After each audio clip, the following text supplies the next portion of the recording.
नमस्कार, आप देख रहे हैं अपना उत्तराखंड। सबसे पहले आपको बताएं कि एक तरफ हरिद्वार में कुंभ चल रहा है और दूसरी तरफ होली का त्योहार भी आने वाला है। ऐसे में कोरोना का प्रकोप बढ़ रहा है। इसी को देखते हुए केंद्र और राज्य लगातार लोगों को सावधान रहने और कोविड गाइडलाइंस का पालन करने के निर्देश दे रहा है, लेकिन कुछ लोग इसे गंभीरता से ले नहीं रहे हैं। सार्वजनिक जगहों पर अक्सर लोग बिना मास्क के, बिना सोशल डिस्टेंसिंग के दिखाई दे रहे हैं। उत्तराखंड में भी कोरोना के केसेस सामने आते जा रहे हैं। ये नए मामले हैं जो अब सामने आ रहे हैं। इसे लेकर स्वास्थ्य विभाग और जिला प्रशासन लगातार दिशा निर्देश जारी कर रहा है। होली के सेलिब्रेशन पर भी फैसला हो सकता है। इसे लेकर शासन आदेश भी जारी कर सकता है और केंद्र के बाद राज्य सरकार भी फैसला ले सकती है। भारती सकलानी मेरी सहयोगी और जानकारी के साथ इस खबर पर मौजूद हैं। भारती सकलानी, हम ये मान सकते हैं आने वाले समय में हम बड़े दिशा निर्देश गाइडलाइंस प्रदेशवासियों को फॉलो करते हुए देखेंगे, क्योंकि होली एक हफ्ते का समय अब रह गया है जब आने वाली है। बिल्कुल, और जिस तरीके से दिल्ली की बात कर ली जाए, उत्तर प्रदेश की बात कर ली जाए, मध्य प्रदेश को देख लिया जाए, वहां पर गाइडलाइंस जारी कर दी गई है। उसी तरीके से यहां भी उम्मीद की जा रही है कि उत्तराखंड सरकार भी जल्द ही इस पर फैसला ले सकती है, क्योंकि जगह जगह पर होली के कार्यक्रम आयोजित किए जा रहे हैं। पॉलिटिकल होली यहाँ पर खेली जा रही है। इसके अलावा खड़ी होली, बैठकी होली, वो भी जगह जगह पर देखने को मिल रही है कंचन। तो इसको लेकर जो भीड़ होती है, जो लोग यहाँ पर पहुंचते हैं होली खेलने के लिए, सोशल डिस्टेंसिंग का पालन जाहिर तौर पर नहीं होता है इस दरमियान, मास्क लोग नहीं पहनते हैं इस दरमियान, तो उसको लेकर गाइडलाइंस यहां पर जारी की जा सकती है। खासतौर पर 28 और 29 तारीख के लिए यहां पर ये दिशा निर्देश सरकार ले सकती है, क्योंकि होलिका दहन होगा 28 तारीख और 29 तारीख को फिर होली खेली जाएगी। तो इस दरमियान सोशल डिस्टेंसिंग का पालन किया जा सके, क्योंकि कोरोना केसेस लगातार बढ़ रहे हैं उत्तराखंड में और उसको लेकर सतर्कता बहुत ज्यादा जरूरी है। तो सरकार इस पर फैसला ले सकती है। मैं भी एक इसी तरह के कार्यक्रम में यहाँ पर आई हुई हूँ, जहाँ पर थोड़ी देर में होली का कार्यक्रम शुरू होने वाला है। यहाँ पर भी खड़ी होली खेली जाएगी। तो किस तरीके से सोशल डिस्टेंसिंग का यहाँ पर पालन किया जाए, मास्क, हालांकि लोगों से लगातार ये अपील की जा रही है कि मास्क लोग लगाएं उस दरमियान खड़ी होली और बैठकी होली खेलते समय, लेकिन वो कितना संभव हो पाता है आप और हम बेहतर जानते हैं कंचन। इसी को लेकर सरकार की तरफ से यहाँ पर गाइडलाइन जारी की जा सकती है। बिल्कुल, और ये बड़ा चैलेंज है सरकार के लिए कि इन गाइडलाइंस का लोगों को पालन भी करवाना बेहद जरूरी होगा, जो लागू आगे की जाएंगी। शुक्रिया आपका भारती सकलानी जानकारी के लिए। कोरोना के बढ़ते हुए मामलों को देखते हुए स्वास्थ्य विभाग फिर से अलर्ट मोड पर आ चुका है। स्क्रीनिंग के साथ ही सैंपलिंग तेज कर दी गई है। टिहरी जिले में अभी तक कुल कोविड पॉजिटिव केसेस की संख्या जो है वो 4144 है।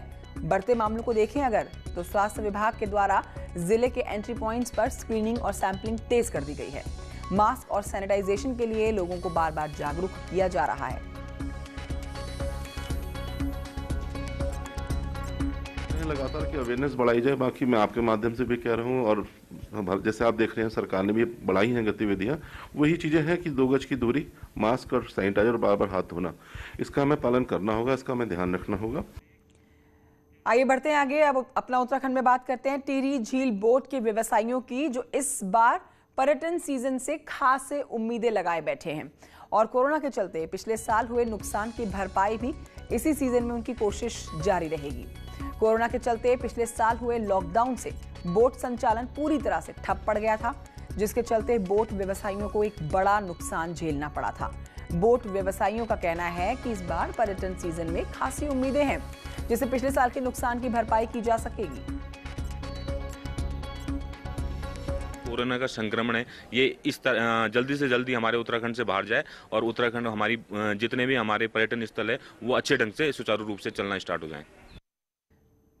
देहरादून से खबर, जहां पर सीएम लेंगे समीक्षा बैठक। शाम के 4 बजे सीएम तीरथ सिंह रावत लेंगे समीक्षा बैठक। पीडब्ल्यूडी की लेने वाले हैं समीक्षा मीटिंग।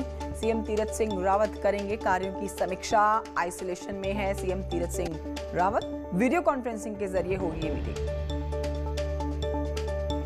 मेरे सहयोगी सुनील नप्रभात और जानकारी के साथ इस ऑनलाइन पर मौजूद है इस समय। सुनील, सीएम लेने वाले हैं समीक्षा बैठक और ये वीडियो कॉन्फ्रेंसिंग के जरिए होने वाली है। 4 बजे सीएम की समीक्षा बैठक।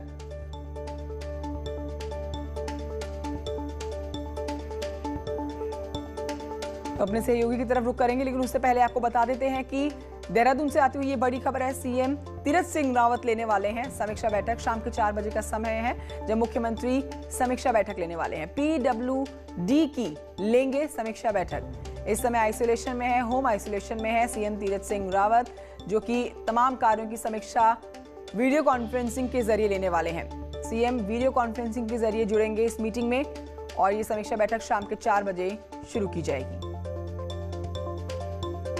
तो होम आइसोलेशन में रहने के बाद भी आज का कार्यक्रम वीडियो कॉन्फ्रेंसिंग के माध्यम से मुख्यमंत्री तीरथ सिंह रावत का आज शाम के 4 बजे बेहद महत्वपूर्ण ये बैठक है। सुनील नप्रभात की तरफ एक बार फिर से आइए रुख करते हैं। सुनील नप्रभात, आज की ये बैठक जो शाम के 4 बजे होने वाली है, किन किन बड़ी बातों का इसमें जिक्र होगा? क्योंकि घर से वीडियो कॉन्फ्रेंसिंग के जरिए होम आइसोलेशन में रहते हुए 4 बजे ये वीडियो कॉन्फ्रेंसिंग की जाएगी। सड़कें जो बेहद महत्वपूर्ण है, चाहे वो गांव-गांव तक सड़कें पहुंचाने की बात हो, चाहे चारधाम रोड परियोजना की बात हो, मुख्यमंत्री इन तमाम मुद्दों पर समीक्षा करेंगे। इसमें जो संबंधित एजेंसियां हैं, चाहे वो BRO हो, NH हो, NHIDCL हो, जो करीब चारधाम रोड प्रोजेक्ट में 100 किलोमीटर का जो हिस्सा NHIDCL के पास है, या फिर बॉर्डर रोड ऑर्गेनाइजेशन हो, ये प्रत्येक डिपार्टमेंट प्रेजेंटेशन देंगे कि किस तरह से कामकाज प्रदेश में चल रहा है। लोक निर्माण विभाग को 31 मार्च तक हजारों किलोमीटर जो सड़कें हैं उनको ब्लैक टॉप करना था। सेंट्रल गवर्नमेंट से इसके लिए पैसा आया था, उसकी क्या प्रोग्रेस है, क्या 31 मार्च तक हम अचीव कर पाए हैं अपने टारगेट के नहीं। तो इसी तरह से लोक निर्माण विभाग, NH, NHIDCL और BRO अपना अपना प्रेजेंटेशन सीएम के सामने देंगे और सीएम जो चारधाम रोड परियोजना है उसकी भी समीक्षा करेंगे कि इसमें कितनी प्रगति है, क्या क्या एजेंसियां यहाँ पर कर रही है, क्या दिक्कतें एजेंसियों को आ रही है। साथ साथ जो चारधाम यात्रा अब शुरू होने वाली है उसके मद्देनजर भी मुख्यमंत्री पहले ही कह चुके थे इस बात को कि उनको गड्ढा मुक्त सड़कें चाहिए, और मुख्यमंत्री ने कहा था कि वो खुद फिजिकली धरातल पर जाकर इस बात का निरीक्षण भी करेंगे कि जो निर्देश उन्होंने दिए थे क्या सड़कें उस तरह से अपडेट हो पाई हैं या नहीं हो पाई। तो आज की मीटिंग में बहुत कुछ तय होगा कि पिछली बार जब करीब 10 दिन पहले मुख्यमंत्री ने लोक निर्माण विभाग के अधिकारियों को जो निर्देश दिए थे उन पर कितना अमल अभी तक हो पाया है। सुनील नप्रभात, बहुत शुक्रिया आपका जानकारी के लिए। आइए आगे बढ़ते हैं और आपको बताते हैं कि आज विश्व टीबी दिवस है, जिस पर सीएम तीरथ सिंह रावत ने ट्वीट करके कहा है टीबी उन्मूलन की दिशा में सार्वजनिक जागरूकता बढ़ाने के उद्देश्य से प्रतिवर्ष 24 मार्च को टीबी विश्व दिवस मनाया जाता है। आइए लोगों को इस बीमारी के बारे में जागरूक करने का संकल्प लें। हम 2025 तक टीबी खत्म करने के लक्ष्य को पूरा करने के लिए प्रतिबद्ध हैं। इस समय एक बड़ी खबर आ रही है। उत्तराखंड में बीजेपी चलाएगी अभियान। शहीदों के घर जाने का ये अभियान चलाने का कार्यक्रम है बीजेपी का। 13 अप्रैल से शुरू होगा ये अभियान। शहीदों के घर घर जाएगी और घर से उठाई जाएगी मिट्टी, सैनिक धाम बनाकर दिया जाएगा सम्मान। शहीदों के घर जाने का कार्यक्रम बीजेपी का और ये पूरा अभियान है जिसके तहत हर उस शहीद के घर जाया जाएगा, उस घर के मिट्टी को लाया जाएगा ताकि सैनिक धाम बनाया जाए। पवन गौर मेरे सहयोगी और जानकारी के साथ इस खबर पर मौजूद है। पवन गौर, ये अभियान क्या है बीजेपी का, इसके बारे में विस्तार से बताइए। देखिए, जिस तरह से उत्तराखंड की सरकार का मानना है कि हर जो पूरे देश की जो सेनाएं हैं उसमें से हर जो 5वां सैनिक है वो उत्तराखंड से आता है, और कहीं ना कहीं सरकार की जिम्मेदारी है कि वो सैनिकों का सम्मान करे। इसके लिए 13 अप्रैल से जो बीजेपी सरकार है और बीजेपी पार्टी, ये दोनों एक अभियान चलाएंगे पूरे उत्तराखंड के अंदर, जिसके तहत वो हर सैनिक जो शहीद हुआ है उसके घर जाएंगे और घर से उस परिवार का सम्मान करेंगे, और सम्मान के साथ साथ उसके घर की जो मिट्टी है उसको उठा के लेके आएंगे अपने साथ में। और जिससे जब ये पूरा अभियान पूरा हो जाएगा तो उसके बाद में उत्तराखंड सरकार सैनिकों के सम्मान में एक सैनिक धाम का निर्माण करेगी और उस मिट्टी को उस सैनिक धाम में लगाया जाएगा, जिसका कि उद्घाटन हो सकता है देश के रक्षा मंत्री राजनाथ सिंह करें। तो इसको लेकर पूरा कार्य योजना तैयार की जा रही है। इसी के चलते आज जो उत्तराखंड सरकार के कैबिनेट मिनिस्टर हैं गणेश जोशी, उन्होंने उत्तराखंड। ठीक है पवन गौड़, बहुत शुक्रिया आपका जानकारी के लिए। सल्ट उपचुनाव की अब बात करते हैं, जिसको लेकर मंगलवार से नामांकन की प्रक्रिया शुरू हो चुकी है। कांग्रेस और बीजेपी अपने प्रत्याशियों की घोषणा आज कर सकती है। सूत्रों की माने तो बीजेपी विधायक स्वर्गीय सुरेंद्र सिंह जीना के भाई महेश जीना को प्रत्याशी बनाने का मन बना चुकी है। इसके औपचारिक घोषणा का बस इंतजार रह गया है। महेश जीना कारोबारी हैं जिनका दिल्ली में अपना बिजनेस है। सुरेंद्र जीना के चुनावों में उनका मैनेजमेंट वो संभाला करते थे। हालांकि उनकी अपनी कोई राजनीतिक पृष्ठभूमि नहीं रही है।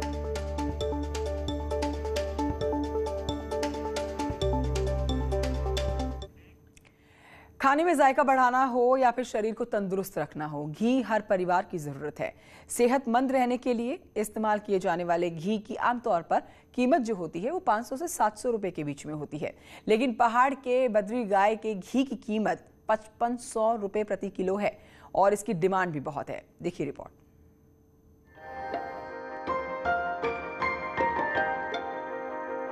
चंपावत के नरियाल गांव के पशुपालन प्रजनन केंद्र में पल रहे बद्री गाय का घी दूसरे गायों की तुलना में बेहद खास है।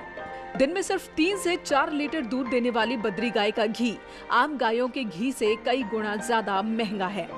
गाजियाबाद की एक कंपनी 5500 रुपए प्रति किलो के हिसाब से खरीद रही है, तो वहीं भारतीय नस्ल की ये बद्री गाय स्थानीय लोगों के लिए रोजगार का जरिया भी बन रही है। फायदा है कि कुछ लोगों को, कुछ स्थानीय लोगों को, महिलाओं को यहाँ पे रोजगार मिला है। जैसे कि बद्री नस्ल की गायें हैं, इस प्रजाति को गवर्नमेंट ने प्रोत्साहन के रूप में, ताकि ये विलुप्त ना हो, इसलिए बद्री गाय यहाँ पे रखी है। सर, हम बद्री गाय का घी 3 दिन तक उसे जमा करते हैं। तीसरे दिन उसको बिलोते हैं। बिलोने के बाद उसको हम मक्खन निकाल के उसको पका लेते हैं। मक्खन घी को हम छान के अलग एक कैन में डाल के उसको इकट्ठा कर लेते हैं, जो यहाँ सीधे सस्ता गाजियाबाद को जाता है। लेकिन सबसे बड़ा सवाल यह है कि आखिर बद्री गाय का घी इतना महंगा क्यों है। डॉक्टर बताते हैं कि आम गायों की तुलना में बद्री गाय के दूध में A2 प्रोटीन के अलावा दूसरे पोषक तत्वों की उपलब्धता होती है, जो सेहत के लिए बहुत फायदेमंद है। इसी नस्लें हैं जो इंडिया की नस्लें हैं, जैसे बद्री गाय है हमारी जिनमें से एक, उनमें A2 मिल्क पाया जाता है। A2 प्रोटीन ये कई सारे रोगों की लड़ने में, प्रतिरोधक क्षमता बढ़ाने में शरीर की मदद करता है। बद्री गाय के दूध और घी की मिल रही कीमत ने यहाँ भारतीय नस्ल की बद्री गाय की डिमांड बढ़ा दी है। वहीं दूध में पाए जाने वाला A2 प्रोटीन सेहत को तंदुरुस्त रख रहा है। न्यूज़ 18 के लिए चंपावत से कमलेश भट्ट की रिपोर्ट। अब बढ़ते हैं आगे। आपको बताते हैं कि राज्य में बीते 3 सालों में करीब 158 नाबालिगों की जिंदगी जवानी की दहलीज पर पहुंचने से पहले ही सड़कों पर दम तोड़ चुकी है। क्या है इसका कारण, इस रिपोर्ट में जानिए।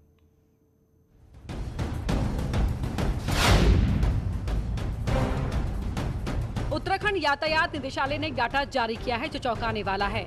इस डाटाबेस के तहत उत्तराखंड में बीते 3 साल में 158 बच्चों की मौत सड़क हादसे में हुई, वहीं 325 नाबालिग गंभीर रूप से घायल हुए। वहीं इसमें सबसे बड़ा कारण बच्चों को परिजनों द्वारा बाइक देना बताया जा रहा है। हादसे में गई नाबालिगों की जान। 2018 में 76 बच्चों की मौत, 2019 में 54 नाबालिग की मौत, 2020 में 28 नाबालिग की मौत। वहीं हादसों पर रोक लगाने के लिए यातायात निदेशालय ने सभी स्कूलों की चेकिंग के निर्देश जारी किए हैं और किसी स्कूल में कोई नाबालिग छात्र गाड़ी का इस्तेमाल करता हुआ पकड़ा गया तो गाड़ी सीज करने के साथ ही परिजनों पर भी मुकदमा दर्ज करने के आदेश जारी किए गए हैं। जो भी जितने भी स्कूल कॉलेज खुल रहे हैं तो वहाँ पे भी जो हमारी टीम्स हैं वहाँ पे भी जाके देखेंगे कि कितनी गाड़ियाँ पार्किंग में हैं। जो वहाँ के टीचर्स हैं, प्रिंसिपल हैं, उनसे हम बात करेंगे कि कौन बच्चे लेके आ रहे हैं, और अगर वो माइनर्स हैं तो उनके खिलाफ जो MV एक्ट में जो कार्रवाई है वो सख्त से सख्त कार्रवाई करेंगे।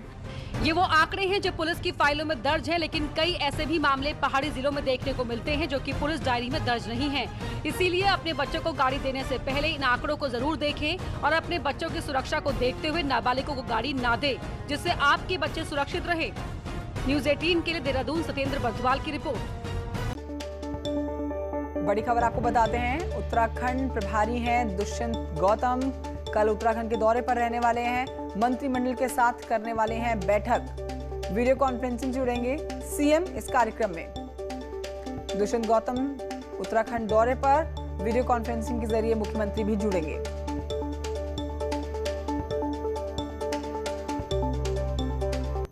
शंभू जय जय शंभू, शंख बजे घड़ियाल बजे, भक्त चले हैं साधु चले हैं, चले अखाड़े गृहस्थ चले हैं, नागा मिलने शंभू से आतुर कुंभ चले हैं, कुंभ चले